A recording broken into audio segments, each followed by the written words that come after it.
Viral di media sosial, video seorang pedagang es keliling tampak sedang mengamati sekitarnya di mana terdapat stand-stand penjual makanan yang ramai oleh pembeli.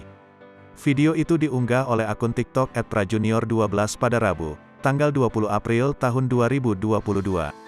Lokasi tempat pedagang es krim keliling ini ngetem berada di wilayah Muncar, Banyuwangi. Di awal video berdurasi 58 detik ini, pengunggah video menuliskan, "Tuhan tahu bahwa rezeki gak akan pernah tertukar." Dalam video tampak seorang bapak-bapak yang sudah cukup berumur sedang duduk di atas sepeda mengamati beberapa stand penjual makanan yang ramai pembeli.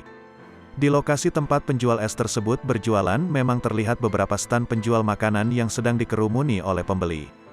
Dengan sepeda yang dibawanya, ia mengangkut sekotak styrofoam wadah es krim berwarna coklat. Pada akhir video, pengunggah, yang juga merupakan orang yang merekam kejadian, tergugah simpatinya, kemudian menghampiri dan membeli dagangan bapak penjual es krim tersebut.